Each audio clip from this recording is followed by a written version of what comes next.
안녕하세요. 저는 여기 채널 사연을 자주 듣고 지내는 40대 여성입니다. 예전에는 이곳의 사연을 마냥 재밌게만 들었어요. 어려운 사람들을 보면 저와 비슷한 상황이다 싶어서 더 집중해서 들었고요. 하지만 이곳에 일어나는 기적과도 같은 일들은 저와 상관없는 일이라고 생각했습니다.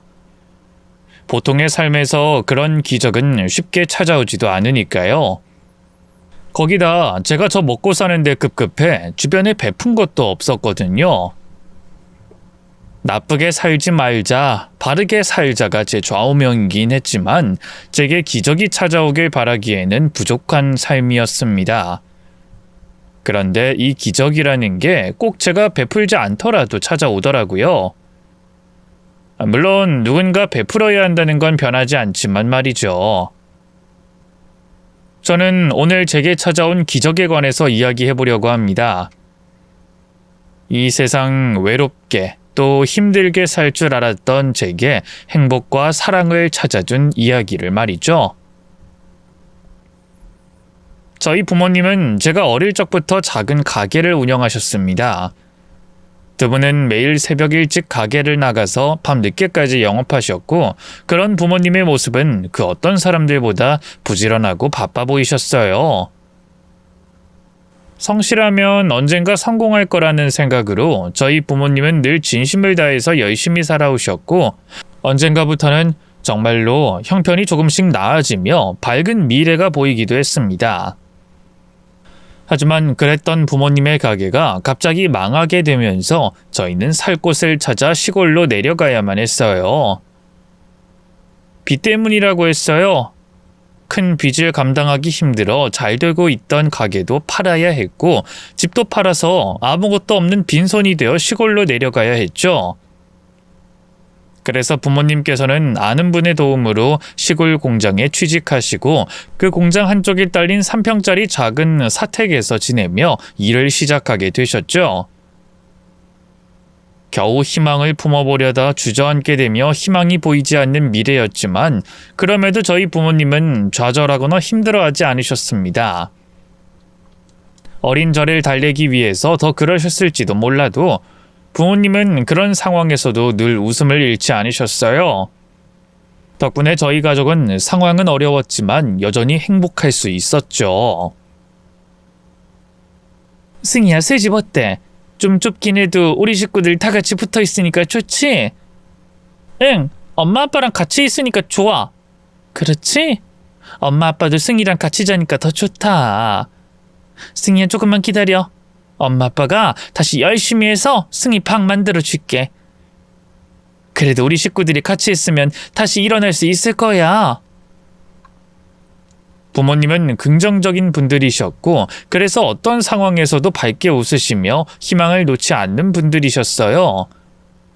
그래서 저는 부모님이 또다시 이 어려운 시기를 잘 견디시고 곧 다시 정상적인 삶을 되찾으실 거라고 생각했습니다. 그런데 왜 하필 저희 가족에게 자꾸 불운이 찾아오는지 제가 그런 희망을 채 꿈꾸기도 전에 저희 집에 또다시 끔찍한 일이 벌어지고 말았습니다. 부모님께서 저를 두고 서울에 일을 보러 올라가셨다가 내려오시는 길에 예상치 못한 사고가 벌어지게 됐던 거죠. 그리고 두 분은 안타깝게도 그 사고로 인해 한날 한시에 결국 돌아가시게 됐죠. 그렇게 저는 하루아침에 부모님을 잃고 세상에 홀로 남겨지게 됐습니다. 하필이면 부모님은 형제도 없고 두 분 모두 일찍이 부모님을 떠나보냈던 탓에 저에게는 다른 친척이 없었어요. 늘 부모님과 저까지 세 가족이 전부였기에 저는 부모님을 여의고 고아원에 맡겨질 수밖에 없었습니다. 그렇게 고아원에서 저 같은 아이들과 같이 지내다가 나중에는 위탁가정에 들어가기도 했지만 어쩐 일인지 저는 제대로 보살핌을 받지 못하고 방치되듯 자라게 됐어요. 제가 사랑받기에 부족한 사람인 건지 아니면 제가 만난 어른들만 그렇게 나쁜 사람들이었는진 모르겠지만 누구 하나 저를 걱정하고 챙겨주는 사람은 없었어요. 오히려 고아라는 이유로 구박당하고 차별을 겪어야 했죠. 그런 상황에 저도 충분히 엇나갈 수 있었지만 그때마다 저는 늘 돌아가신 부모님을 떠올리며 마음을 다잡았습니다. 힘든 상황에도 항상 웃음을 잃지 않으셨던 부모님을 생각하며 저는 스스로를 돌보며 흔들리는 마음을 잡으며 지냈어요. 그렇게 차라리 혼자 사는 게 낫겠다 싶었던 저는 성인이 되어 독립할 날만 기다리며 그때까지 조용히 지내기로 했습니다. 그리고 드디어 성인이 된 후 저는 저 스스로 일을 하고 돈을 벌어 생활할 수 있음에 감사하며 열심히 일을 하며 지내게 됐죠. 금전적으로도 생활하는 데 있어서도 자유롭지 못했던 고아원 생활에 비하면 힘들긴 했지만 혼자 지내는 삶이 저에겐 훨씬 좋았습니다. 적어도 아무 이유 없이 저를 괴롭히거나 힘들게 하는 사람은 없었으니까요. 그렇게 저는 스스로 버티기로 결심하며 정말 열심히 지냈습니다. 다른 사람들처럼 취미를 가지거나 인생을 즐기는 건 전혀 몰랐고 오로지 일만 하면서 어떻게든 사회에 자리를 잡고 싶었어요. 그러다 보니 저는 늦은 나이까지 연애도 한번 못 해봤죠. 그러다 제 나이 30이 넘어서야 첫 연애를 하게 됐습니다. 사실 그것도 남편이 먼저 다가와 주지 않았더라면 못했을 일이었어요. 연애 경험도 없고 사람 대하는 것도 어려워했던 제가 남자에게 먼저 말 붙일 일도 없었으니까요. 그런 제게 남편은 관심과 애정을 가지고 저를 대해줬고 그런 다정한 모습에 저는 남편에게 빠지게 됐습니다. 부모님을 너무 일찍 잃고 그동안 혼자 외롭게 살아서 그런지 저는 그런 남편이 참 고맙고 좋았어요. 거기다 남편은 다른 여자들한테 눈길 한번 주지 않고 저만 바라보는 사람이었죠. 하루 종일 제가 뭘 했는지 뭘 먹었는지 궁금해하고 언제 어디서나 저만 신경 쓰는 사람이었어요. 그동안 세상의 무관심에 너무 지쳤던 저는 그런 남편의 관심이 싫지 않았습니다. 그렇게 나만 바라봐주는 남편과 함께한다면 평생 행복해질 수 있을 거라고 생각했던 저는 저희의 행복한 미래를 위해 남편과 결혼하게 됐습니다. 그리고 연애 때처럼 남편은 여전히 저만 바라봐줬어요. 그런데 제가 사랑이라 생각했던 그런 남편의 행동이 알고 보니 의처증이었음을 알게 되는 건 그리 오래 걸리지 않았습니다. 연애 때는 저를 너무 사랑해서 너무 걱정해서 그런 줄 알았던 행동들이 점점 심해지면서 의심과 집착으로 변해가기 시작했어요. 당신 어디 갔다 와? 나 잠깐 요 앞에 슈퍼에. 슈퍼? 슈퍼는 왜 가? 엊그제 나랑 같이 장 봤었잖아. 당신 슈퍼 다녀온다고 거짓말하고 다른 사람 만나고 온 거 아니야? 그게 무슨 말이야. 다른 사람이라니. 내가 다른 사람 누구를 만난다는 거야? 그리고 내가 설령 누구를 만났다고 해도 내가 왜 당신한테 그런 거짓말을 해? 그거야 모르지. 나한테 뭔가 숨기는 게 있는지 어떤지. 애초에 남편한테 말도 없이 돌아다니는 게 수상한 짓 아니야? 대체 무슨 생각을 하는 거야 당신? 난 그냥 찌개 끓이려고 하는데 두부가 없어서 그거 사러 갔던 거야. 장 보러 갔을 때 빼먹어서. 내가 긴 시간 집을 비운 것도 아니고 고작 10분 나갔다 온 건데 그런 생각을 해? 그러게 의심받기 싫으면 평소 행실을 똑바로 하지 그랬어. 당신이야말로 나한테 숨기는 게 너무 많잖아. 내가 먼저 물어보기 전엔 어디 갔는지 뭐 하는지 먼저 말하지도 않잖아. 도대체 어디까지 말해야 한다는 거야? 그럼 내가 당신한테 내 일거수일투족을 다 보고해야 한다는 거야? 그렇게 하는 게 맞는 거지? 그리고 당신 직장 언제 그만둘 거야? 그 회사 별로라고 내가 그만두라고 그랬잖아. 그건 좀 더 괜찮은 직장 나오면 옮기겠다고 그런 거잖아. 내가 지금 당장 회사를 어떻게 그만둬? 그 회사 별로야. 죄다 남자만 있던데 왜 그런 데서 일하는 거야? 당신 설마 딴 생각하는 건 아니지? 의처증이 심해지던 남편은 제가 밖에 나가서 일하는 것까지 무척 싫어하곤 했습니다. 대놓고 바람을 피우냐 묻는 건 아니었지만 자꾸 저를 의심하고 싫어하는 눈초리가 전 너무 피곤했어요. 남편 역시 벌이가 많지 않은 상황에 회사를 그만둘 수도 없었던 저는 남편의 잔소리를 들으며 스트레스를 받아야 했죠. 그런 남편 때문에 억울하고 답답하기도 했지만 한편으로는 그렇게까지 하는 남편이 안타깝기도 했습니다. 이 사람이 얼마나 사람한테 상처를 받았으면 이렇게 믿음이 없을까 생각을 하니 저를 의심할 수밖에 없는 남편이 불쌍하더라고요. 저에게는 돈보다 가족과 남편이 더 중요했고 그래서 결국 저는 가정의 평화를 위해 바깥 활동을 하지 않기로 했습니다. 제가 밖에서 무슨 일을 하나 궁금해서 일도 제대로 못하는 남편을 보며 저도 스트레스 받느니 그냥 제가 포기를 해야겠다 싶었어요.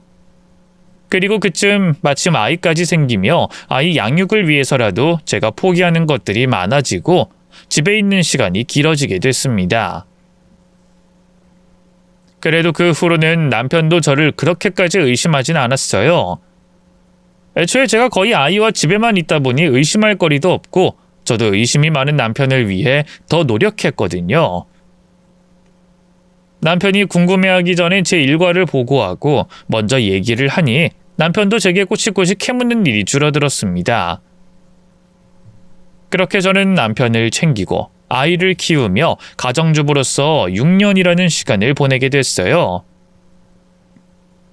이제는 저도 남편도 어느 정도 자리를 잡았고 제법 안정된 상황이 되어 큰 걱정 없이 지낼 수 있었습니다. 그런데 언젠가부터 남편이 집에 들어오지 않는 날들이 잦아지기 시작하더라고요. 처음에는 일 때문이라는 말을 그저 믿었습니다. 설마 남편이 절 두고 거짓말을 할 거라고는 생각을 못했거든요.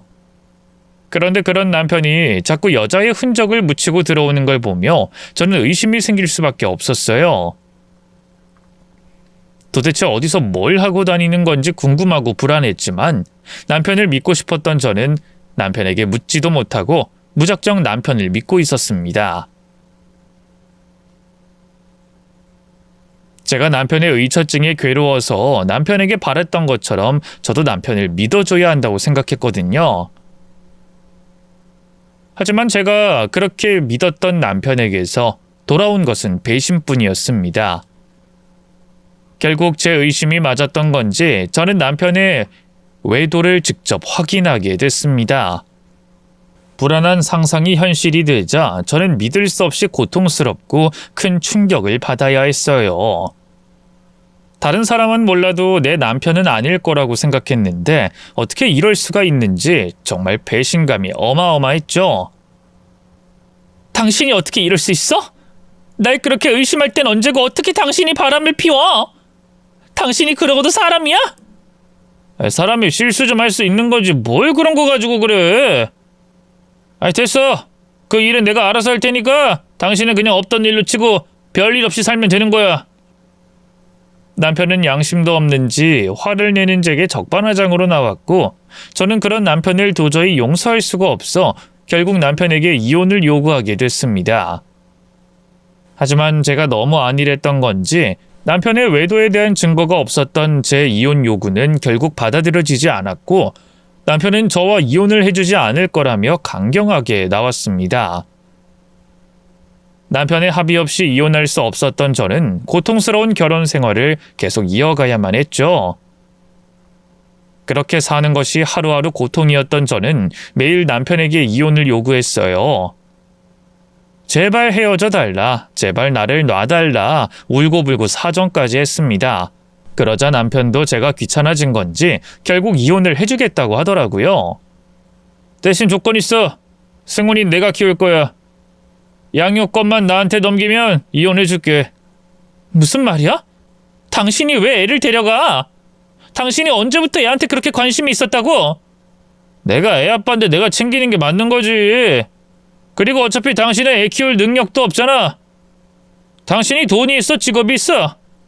애 데리고 가서 무슨 돈으로 키울 건데? 그런 당신보다 내가 애를 키우는 게 맞지 않겠어? 남편은 양육비 때문인 건지 저를 괴롭히려고 그러는지 아이 양육권을 요구했습니다. 그럴 수는 없었던 저는 하는 수 없이 남편과 이혼 소송을 하며 법정까지 가게 됐지만 안타깝게도 경제력이 없었던 저는 결국 남편에게 아이의 양육권을 빼앗기고 말았어요. 그렇게 남편의 외도로 이혼하게 되고 아이까지 빼앗기게 됐습니다. 외도한 남편과 이혼한 건 제게 조금의 충격도 주지 못했어요. 남편에게 다른 여자가 있다는 걸 알게 되고 그 결혼 생활을 하루빨리 정리하고 싶었던 사람은 저였으니까요. 그런데 아들 승훈이를 남편에게 빼앗긴 건 너무 분하고 가슴 아픈 일이었습니다.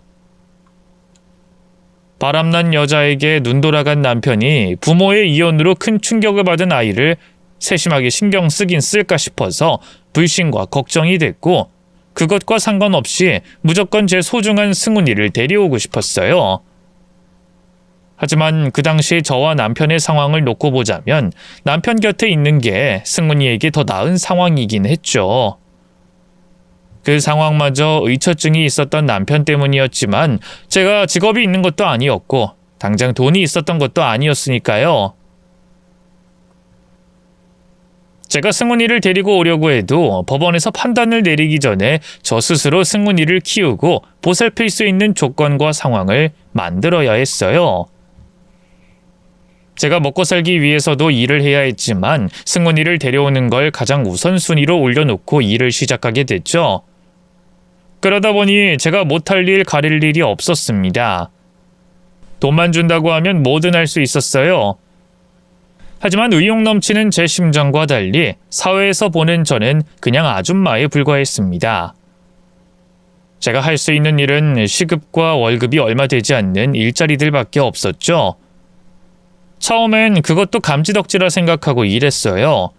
그런데 제 입에, 제 몸에 돈 한 푼 쓰지 않고 모아도 돈이 얼마 되지 않더라고요. 그런 식으로 돈을 모으면 우리 승훈이 다 클 때까지 데려올 수가 없을 것 같았습니다. 저는 일을 하는 와중에 조금이라도 더 보수가 좋은 일자리를 찾아보고 다녔어요. 여기저기 기웃기웃거리며 남자들 나가는 인력사무소도 가봤고 남의 집 청소만 해주는 청소업체도 가봤습니다. 하지만 그런 곳들 모두 다 저를 필요로 하지 않거나 월급이 불안정하거나 기대만큼 금액이 높지 않았어요. 그러다 정말 우연히 보수가 괜찮은 일자리를 발견하게 됐죠. 한 집안의 가정부 일을 하는 거였는데 다른 가정부 일자리보다 보수가 배로 높았어요. 물론 다른 가정부 자리보다 보수가 높은 이유가 있었죠.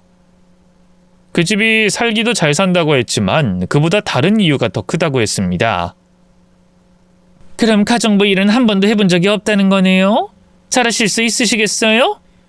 이게 살림 사는 거랑은 또 완전히 다른... 잠시만요. 네, 사원님. 네네. 무슨 말씀인지 알죠? 근데 저희도 사모님에 맞춰서 사람을 보내려고 하다 보니까 알맞은 사람 찾기가 어렵네요. 사모님 기준이 워낙 높으셔서. 그리고 사실 전에 보냈던 분들 있죠? 그분들도 경력이 오래되신 분들이라 제가 사모님 신경 써서 보내드린 건데. 네, 알죠? 아는데. 네. 네네, 알겠습니다. 저도 계속 구해볼 테니까요. 맞는 분 있으면 바로 연락드리겠습니다. 네, 들어가세요. 진짜 너무하네. 사람 그렇게 보냈고 전부 다 돌려보냈으면 어련히 연락하지 말아야지. 사람 다 돌려보내고 또 찾는 건 뭐야? 노인네 성질이나 죽이고 사람 보내달라 그럴 것이지. 지독하다. 지독해. 미안합니다. 이 골칫거리 고객이 한 분 있어서. 제가 어디까지 얘기했죠? 그래. 이게 살림과는 또 달라요. 이 살림 살아주는 것도 고객마다 달라서 다 맞춰줘야 하고, 방금 전화 온 할머니처럼 성격 희한한 분들도 있어서 그런 분들 성격도 맞춰줘야 한다니까요. 그런데 가능하겠어요? 네, 당연하죠. 저 어떤 집이든 어떤 분이든 맞춰서 할 수 있어요. 근데 저 방금 전화했던 할머니 말이에요. 그 할머니 기피 대상인 것 같던데 혹시 페이는 어떻게 되나요? 왜요? 할머니 집 맡으려고? 에이, 안 돼요, 안 돼. 방금 내가 한 말 못 들었어요? 그 집 갔다가 나가 떨어진 아줌마들이 몇 명인데 이제 막 가정부 일 시작하는 사람이 그 할머니를 맡으려고 해요. 그 집 말고도 일할 수 있는 집 많으니까 관심 꺼요. 아줌마 나이가 젊어서 아이 있는 젊은 부부 집에 가면 딱 맞아요. 그런 곳이 상대적으로 일하기도 쉽고요. 그럼 사는 곳이 가까워야 급한 일이 있어도 갈 수 있으니까 어쨌든 그 할머니 집 페이는 좋은 거죠? 제가 맡을 수 있는 집 중에 그 할머니 집보다 페이 좋은 곳은 없는 거죠? 그럼 제가 그 할머니 집 할게요. 저 절대 안 나가 떨어져요. 끝까지 버틸 수 있으니까 그 할머니 집에서 일하게 해주세요. 네? 아니 이게 쉬운 집이 아니라니까 그러네. 아줌마 그 집 말고도 할 집 많아요. 우리도 아줌마가 일 그만 안 두고 계속해야 돈을 벌어서 말하는 거예요. 처음 간 집에서 호되게 당하고 그만두지 말라고. 저 안 그만둔다니까요. 제가 돈을 많이 벌어야 해서 그래요. 저희 아이 데리고 와야 해요. 그러려면 돈 많이 필요해요. 아무리 힘들어도 죽을 것 같아도 견딜 수 있으니까 그 할머니 집 보내주세요. 아니면 그 할머니 집과 비슷한 페이 주는 곳으로 해주세요. 네? 아우 쉬운 데 가는 걸 바랄 상황에 굳이 욕먹고 고생하는 곳에 가겠다니. 그래요 그럼 뭐 그렇게 해요. 대신 아줌마 도망가면 안 돼요. 진짜 버텨야 해. 아줌마를 위해서도 날 위해서도. 알겠죠? 그 집 의뢰인인 할머니께서 벌써 여러 사람을 갈아치웠다고 했어요. 그러니 이제 가정부 일을 처음 시작하는 제가 못 버틸 거라며 업체 사장님이 극구 말리는 겁니다. 하지만 제 입장에서 같은 시간 같은 일을 하고 돈을 더 받는다고 하는데 안 할 수가 있나요? 나쁜 일 아니고 돈만 많이 준다면 뭐든 할 수 있었던 상황이었는데 저는 끝까지 버티겠다는 생각으로 할머니 댁 가정부 일을 하겠다고 했고 바로 다음 날 할머니 댁으로 출근하게 됐습니다. 무슨 일이 있어도 할머니 댁에서 버텨 아들 승훈이를 데려올 돈을 모으겠다고 단단히 마음을 먹고 간 만큼 크게 당황할 일은 없을 거라고 생각했어요. 첫 출근 날이었지만 욕먹을 각오까지 하고 갔으니까요. 그런데 마음 단단히 먹고 들어선 할머니 댁에 들어가자마자 저는 놀랄 수밖에 없었습니다. 주인 할머니로 보이시는 분께서 문을 열고 들어오는 저를 벌써부터 마음에 들지 않는다는 표정으로 노려보고 계셨거든요. 그리고 뒤이어 아무것도 하지 않은 이제 막 집에 들어온 저를 꾸짖기 시작하셨어요. 사장놈이 누굴 보냈나 했더니 피덩이를 보내? 이제 이것들이 사람 보냈는데 열심히 하지 않겠다는 거지? 아주 날 물러보고 있어. 아줌마 올해 나이가 몇이요? 아니지. 여기 사장이 뭐라고 말하면서 보내든가? 적당히 일하다가 내쫓기면 된다고 하던가? 열심히 안 해도 된다고 해? 아니요 사모님. 제가 잘할 수 있어서 제가 사모님 댁으로 가겠다고 말했어요. 제가 나이는 어리지만 사모님 마음에 쏙 드실 수 있게 잘할 수 있어요. 저 살림 잘 살아요. 얘기 들어보니까 사장놈이 귀찮아서 아줌마를 우리 집으로 넣었구만. 모른 척 하려고 하니 내가 귀찮고 나한테 시달릴 것 같아서. 에이구 이 고얀 놈. 이런 짓이 사람 오장육부 더 꼬이게 한다는 걸 모르나 보지? 아줌마, 나도 죄 없는 아줌마들한테 신경질 내고 화내면서 쫓아내기 싫어. 아줌마들도 일 못하고 싶어서 일 못하나? 배운 게 할 수 있는 능력이 그것밖에 안 돼서 그런 거지. 그러니 괜히 나 때문에 기분 나쁘기 싫으면 나가서 거기 사장한테 제대로 된 가정부 올 때까지 100번이고 1000번이고 전화할 거니까 이딴 짓 할 생각도 하지 말라고 해. 업체 사장님이 말씀하신 것처럼 할머니 성격은 보통이 아니었어요. 제가 다른 가정부 아주머니들보다 나이가 어려 보인다고 하지만 일하는 거 한번 지켜보지 않고 다짜고짜 나가라고 하는 걸 보면 말이죠. 그런데 제가 그 정도의 모습에 물러설 사람이 아니었습니다. 예전이면 괜히 부딪히기 싫어서 돌아섰겠지만 그때는 달랐어요. 머리채가 잡힌 것도 아닌데 포기할 수 없었습니다. 아니 그땐 머리채를 잡히게 되더라도 욕을 먹어도 돌아설 수 없었어요. 제 아들을 데리고 오려면 돈이 필요했으니까요. 사모님, 오늘 하루만 저 써보시고 마음에 들지 않으시면 그때 말씀하세요. 아니, 마음에 안 드시거나 제가 부족한 점이 있으면 말씀하세요.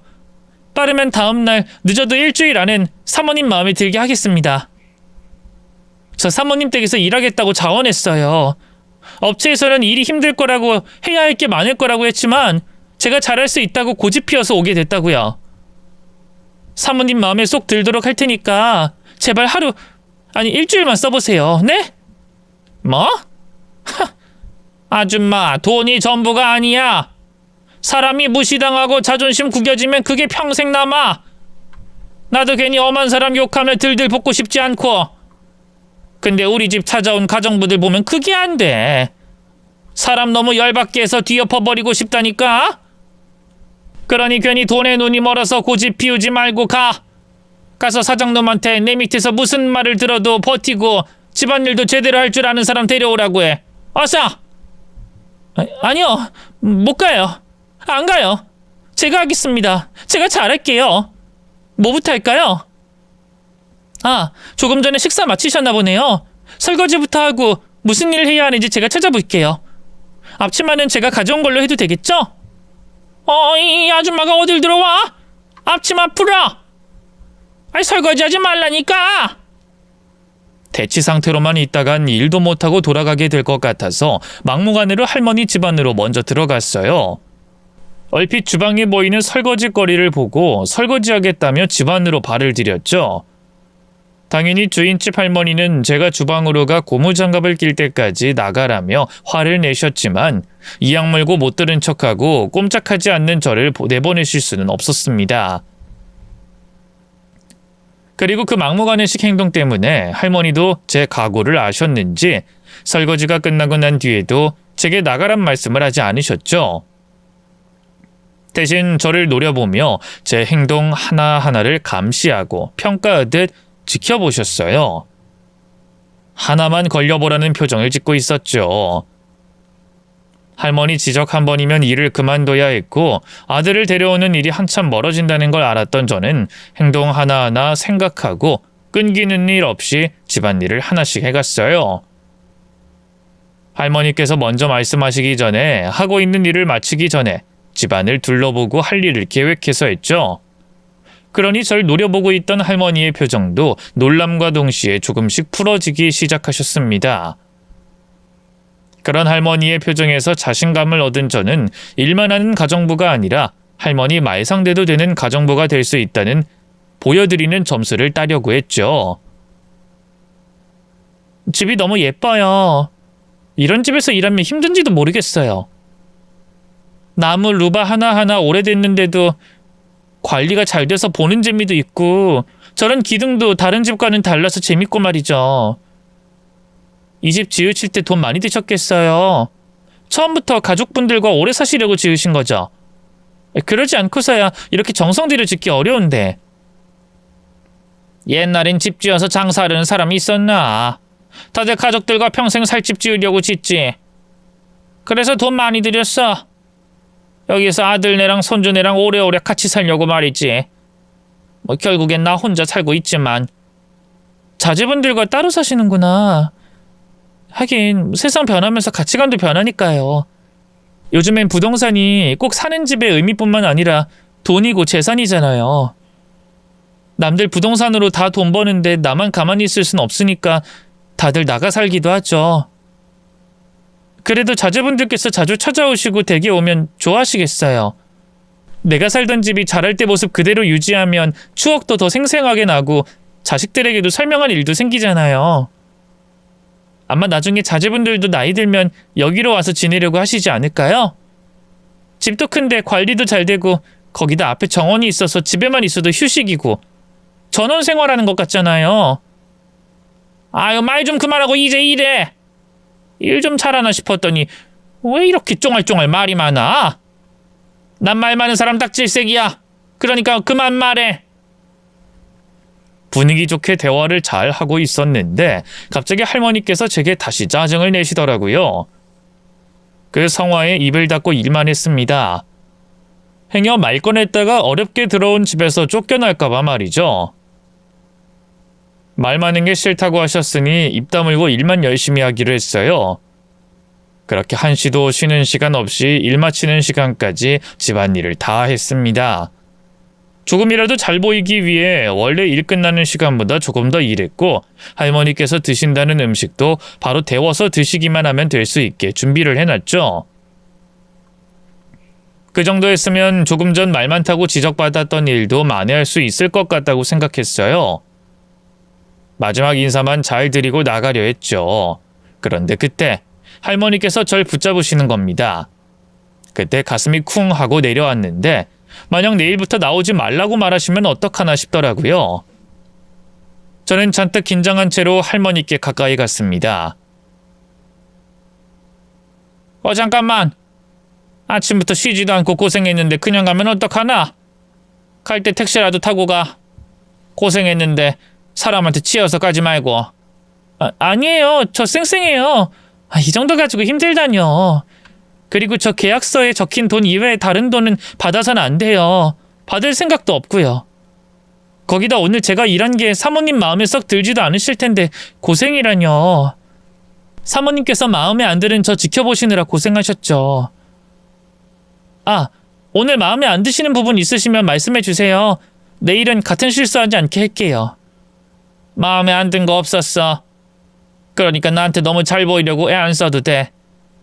사장 그놈이 나한테 시달리기 싫었는지 이제야 제대로 된 사람을 보낸 것 같으니. 그러니까 너무 긴장하지 말고 택시 타고 가라는 내 말도 거절하지 말라고. 오늘 긴장 많이 하고 고생한 것 같아서 그러니까. 정말요? 제가 마음에 안 들게 행동하지 않았나요? 감사합니다. 정말 감사합니다. 근데 택시비는 그래도 괜찮습니다. 집도 얼마 멀지 않고 사모님께 돈 받아가는 것도 불편해서요. 마음만은 정말 감사히 받겠습니다. 그 끝까지 내 마음에 들려고 말하는 건가? 아니면 사람이 진짜 내 마음에 드는 건가? 전에 사람들은 중간에 가더라도 내가 택시비 주겠다면 옳다고 나오고 받아가던데 아줌마는 그러지 않는구먼. 그래, 그럼 정 싫다고 하니 강요할 순 없지. 내일 시간 맞춰서 집에 와. 긴장 풀렸다고 늦지 말고. 네, 알겠습니다. 내일 뵙겠습니다. 그리고 좋게 봐주셔서 정말 감사합니다. 잠깐만. 내가 뭐 하나 묻고 싶어서 그런데 하나만 더 물어도 되나? 네, 물론이죠. 뭐 때문에 그러세요? 아까 수건이랑 행주 접을 때 희한하게 접던데 그거 어디서 배웠나? 그리고 나 먹어보라며 준비한 스프 말이야. 그건 또 어디서 배웠고? 그거요? 저희 부모님께서 평소에 하시던 행동이고 먹던 음식이라 했던 거예요. 왜 그러세요? 부모님? 부모님께 배웠다고? 그럼 혹시 아줌마 부모 이름이 어찌 되나?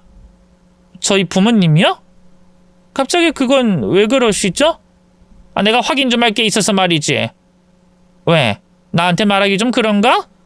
아니요, 성함 알려드리는 건 어렵지 않죠. 그냥 저도 궁금해서요. 저희 아버지 성함은 최경자 일자이시고 어머니는 김은자 숙자세요. 뭐? 최경이? 잠깐, 혹시 자네 부모님께서 음식점 하지 않았나? 저기 XX구 XXX동에서 말이야. 네. 그걸 사모님께서 어떻게... 맞아? 정말 그 말이 맞아? 아니, 이런 우연이 있을 수가 있나? 내가 경인이랑 은숙이를 얼마나 찾았는데 여기서 이렇게 이런 식으로 두 사람의 딸을 만나? 저희 부모님을 아세요? 알다 마다. 내가 모를 수가 있나? 내 자식 같은 사람들을 내가 왜 모르겠어? 네? 자식이요?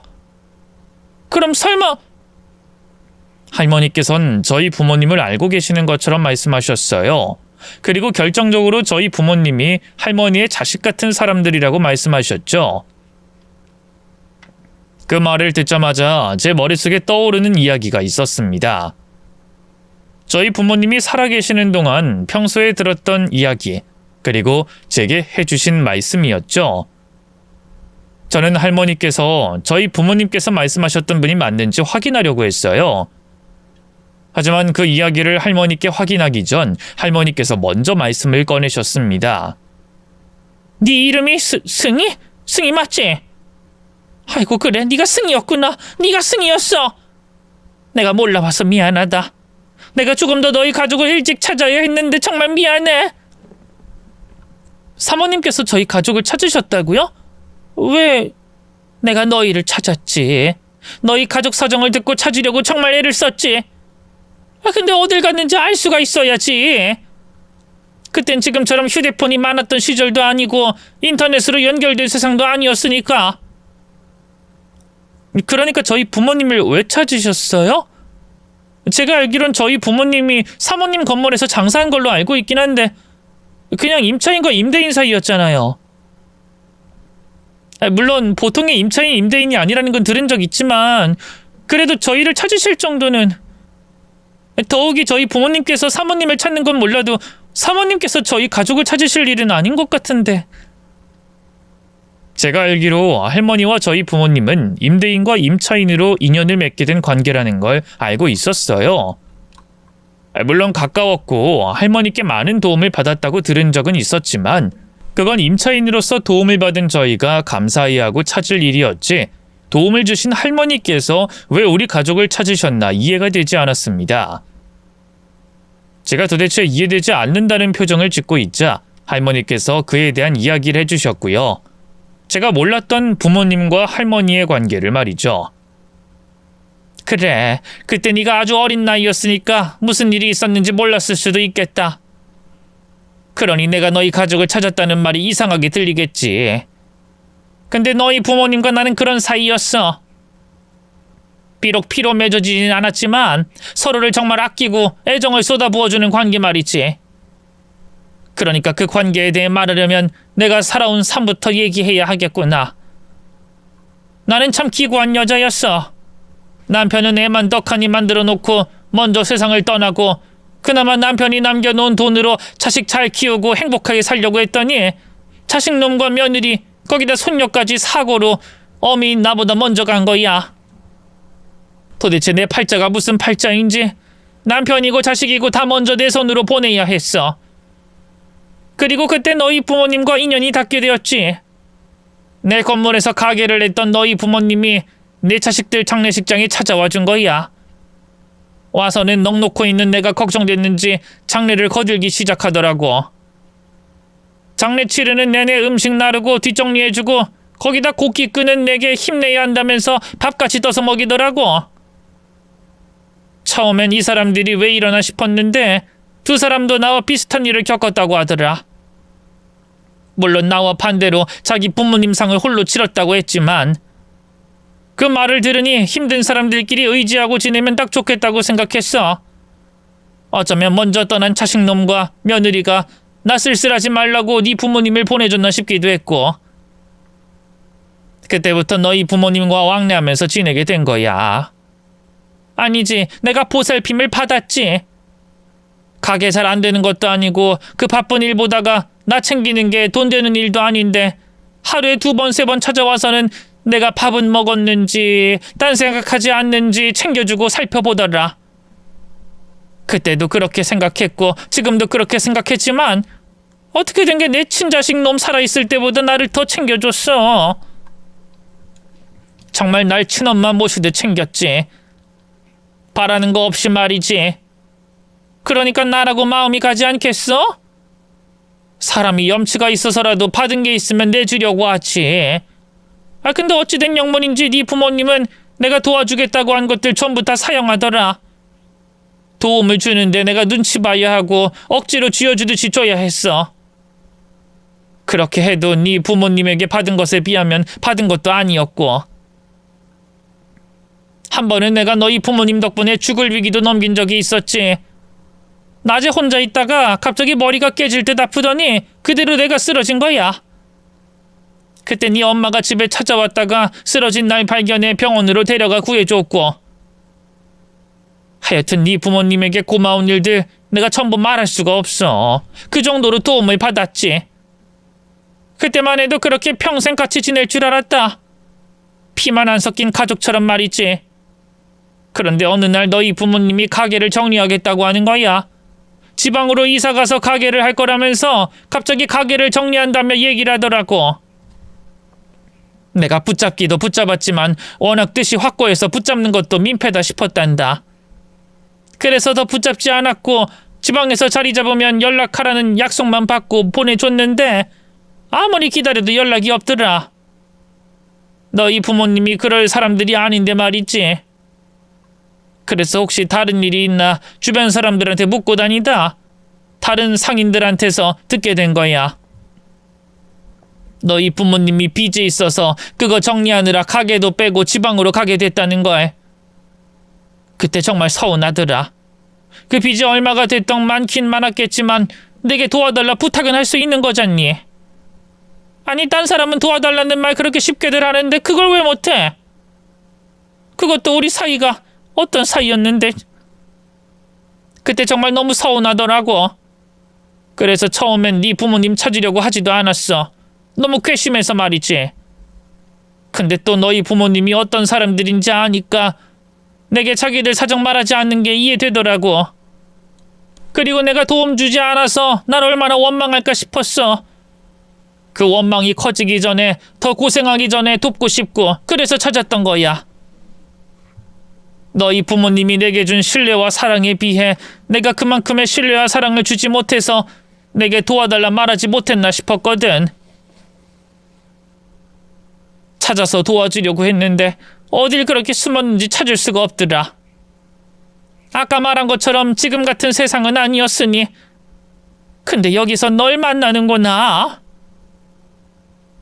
할머니께서는 자세히는 아니지만 저희 부모님 사정에 대해서 어느 정도는 알고 계셨어요. 제가 더 자세히 그 당시 저희 부모님 사정에 대해서 얘기하자면, 아빠와 의형제처럼 지내던 친구분이 있었는데 그 친구분 보증을 잘못 서게 되면서 저희 아빠가 빌리지도 않는 빚이 생기게 된 겁니다. 가게는 물론이고 집까지 정리해야 됐던 상황이었죠. 부모님 두 분도 고아나 다름없는 분들이었기 때문에 다른 가족이나 친척들에게 도움을 받을 순 없었어요. 그러다 과거 알고 지내던 분의 공장에서 방을 빌려주시고 그곳에서 일까지 하실 수 있게 도움을 주셔서 내려갔던 상황이었죠. 그리고 제가 부모님께 듣기론 할머니께 안 좋은 모습을 보여드리기 싫어 다른 말씀 없이 떠나신 걸로 알고 있었습니다. 상황이 나아지면 그때 다시 연락하려고 하셨는데 그 전에 사고가 나며 세상을 떠나신 거죠. 할머니께서는 그걸 모르신 채 저희 부모님을 찾아다니신 거고요. 그리고 또 한 가지, 할머니께서 모르고 계신 게 있었습니다. 제가 저희 부모님께 들었던 할머니와의 이야기를 떠올리면 어렴풋이라 자세하진 않지만 항상 고마워하셨거든요. 건물주인 할머니에 대해서 항상 좋은 말씀만 하신 게 기억났어요. 그 이야기를 할머니께 해드리고 마음의 짐을 내려놓게 하고 싶었죠. 원망이라뇨. 저희 부모님께서 항상 할머니에 대해서 좋게만 말씀하셨는데요.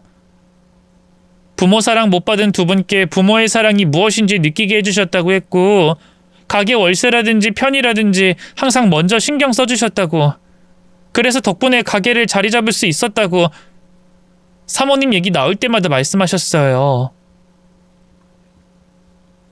집안 사정에 대해서 솔직하게 말씀드리지 못한 것도 아마 사모님께서 저희 부모님 도와주실 거라는 걸 아니까 패기치는 게 싫어서 솔직하게 말씀 안 하셨을 거예요.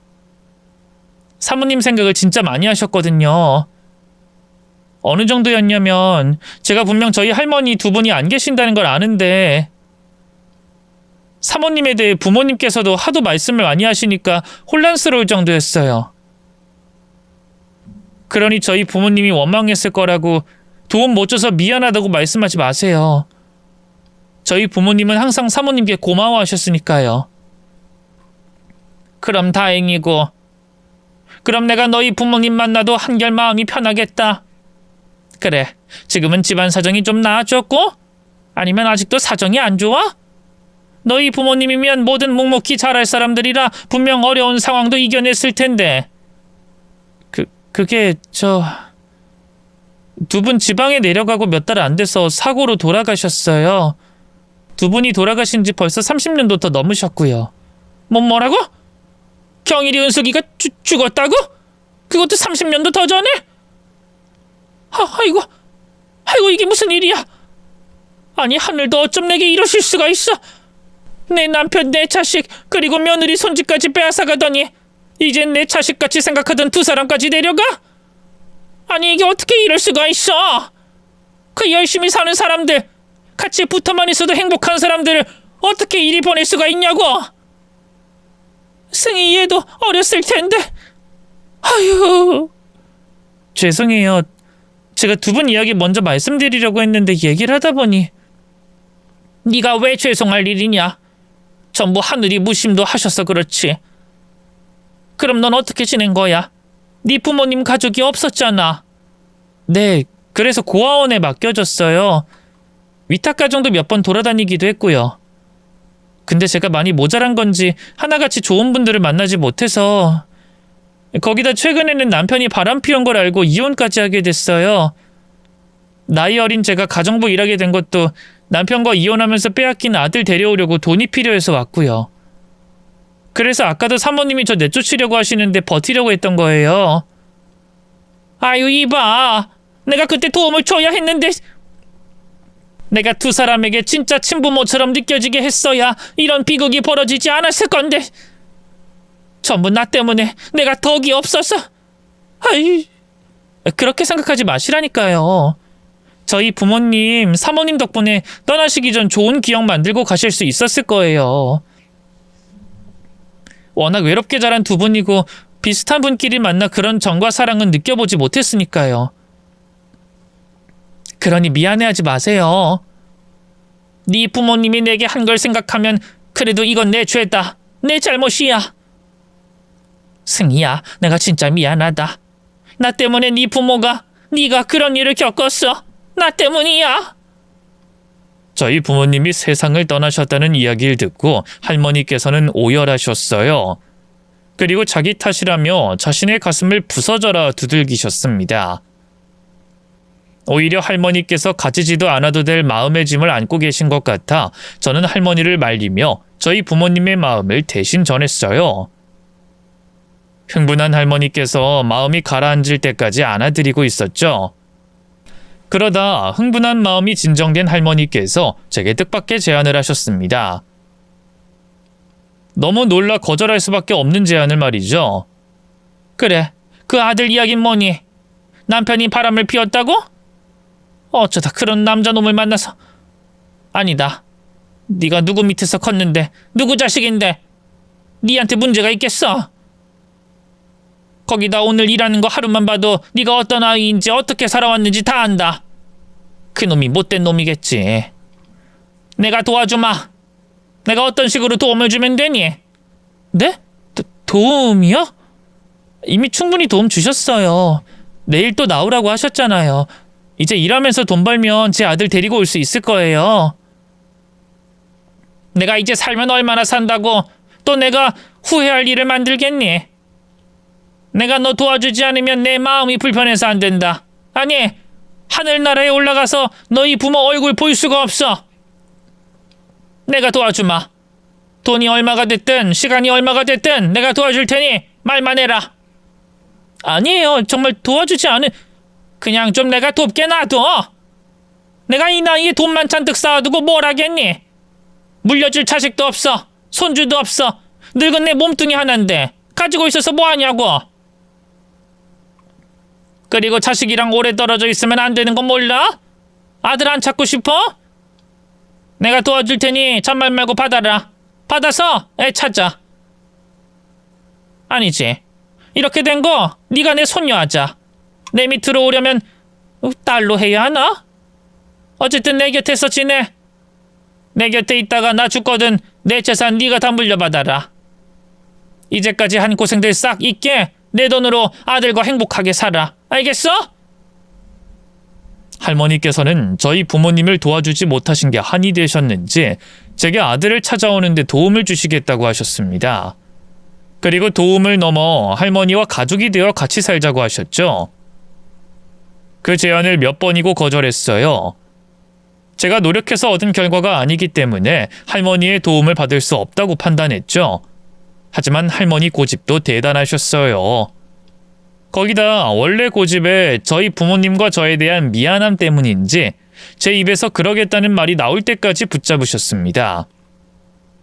저는 할머니 도움을 받아 아들을 다시 되찾아올 수 있었고 할머니 곁에서 저희 부모님께서 하신 것처럼 챙겨드리게 되셨습니다. 다른 사람들이 할머니의 양손녀가 된 저보고 할머니 보호 아래 지내며 그 많은 재산을 물려받게 돼서 좋겠다고 부럽다고 하는데, 사실 저는 할머니께서 물려주시겠다고 한 돈에 대해서는 아무런 관심이 없어요. 그것보다 할머니를 만나 오랫동안 느끼지 못했던 사랑과 정을 느낄 수 있는데 만족하고, 제 아들 승훈이도 저만이 아니라 할머니의 사랑을 받을 수 있는 것에 가장 만족하고 있습니다. 그리고 바르게 살아오신 저희 부모님께 감사해하고 있어요. 부모님께서 베푸신 사랑을 제가 돌려받고 있으니까 말이죠. 이렇게 항상 바르게 살면 그 복이 다시 저에게, 제 자식에게 돌아온 것 같습니다. 그러니 여러분께서도 항상 베푸시는 삶 사시길 바라겠습니다.